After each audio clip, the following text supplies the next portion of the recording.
اس کے بعد خاص ایک جو عقیدہ تھا اہل عرب کا، جو عقیدے میں شرک فی العقیدہ، وہ عقیدہ یہ تھا کہ یہ جو فرشتے ہیں یہ اصل میں اللہ کی بیٹیاں ہیں، اور اللہ کو اپنی ان بیٹیوں سے بڑی محبت ہے۔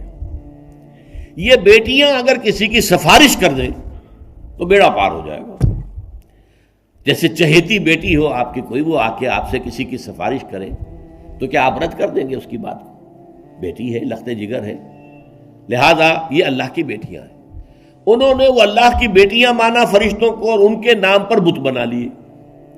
یہ سارے عربوں کے بت جو ہے مؤنث ہے، لات جو ہے الہ کا مؤنث ہے، عزا العزیز کا مؤنث ہے عزا، منات الثالثۃ الاخری تیسرا ایک اور تھا وہ منات، وہ بھی مؤنث۔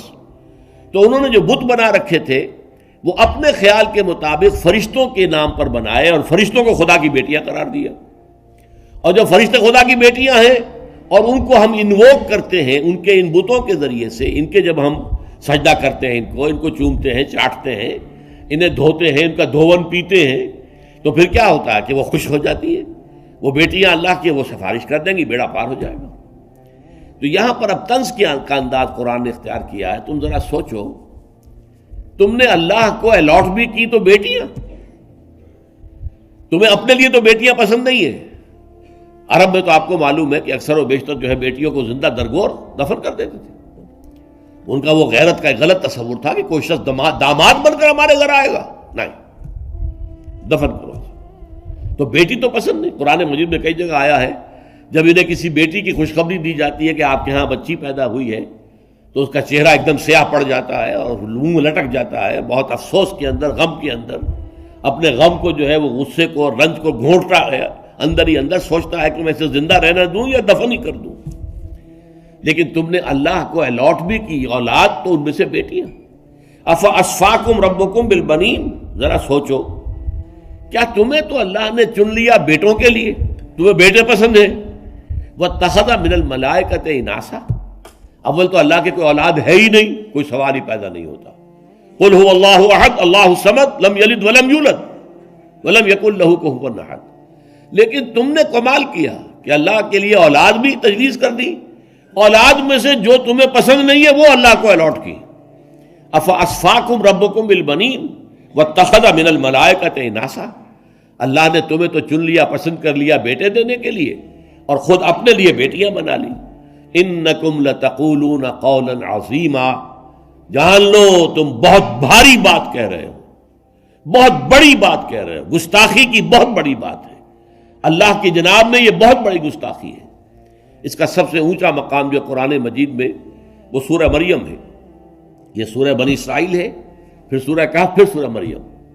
وقالوا اتخذ الرحمن ولدا لقد جئتم شيئا ادا تكاد السماوات يتفطرن منه وتنشق الارض وتخر الجبال هدا ان دعوا للرحمن ولدا۔ انہوں نے کہا کہ رحمان نے اپنے لیے کوئی بیٹا یا بیٹی بنا لی۔ دیکھو لوگوں، تم بہت بڑی بات کہہ رہے ہو، بہت بڑی گستاخی کی بات کر رہے ہو اللہ تعالیٰ کی شان سے، اور تمہاری گستاخی کی بات ایسی ہے کہ اس سے آسمان پھٹ پڑنے کو ہے، زمین شق ہونے کو ہے، اور پہاڑ ایک دھماکے کے ساتھ گر پڑنے کو ہے، اتنی بڑی گستاخی ہے۔ اللہ کے شایان شان ہی نہیں ہے کہ اس کا کوئی بیٹا ہو یا بیٹی ہو۔ تو وہ مقام جو ہے ذروۂ ثنا میں پورے قرآن مجید میں اس خاص قسم کے شرک کے اوپر اللہ کا غضب جس طرح ظاہر ہوتا ہے وہ سب سے زیادہ نمایاں وہاں ہے۔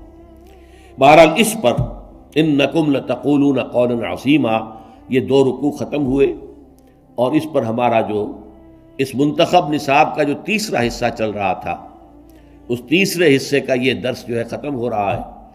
اب اس میں ایک درس باقی رہ گیا ہے، یعنی عمل صالح کی وضاحت میں سب سے پہلے انفرادی شخصیت، پھر عائلی زندگی، پھر معاشرتی زندگی، پھر ریاست اور حکومت، ملی زندگی، اس کے لیے اصول کیا ہے۔ اس کے لیے جامع ترین سورت قرآن مجید کے اندر سورہ حجرات ہے، تو ہمارا اگلا درس جو ہے انشاءاللہ سورہ حجرات کا ہوگا۔ بارک اللہ لی ولکم فی القرآن العظیم ونفعنی وإیاکم بالآیات والذکر الحکیم۔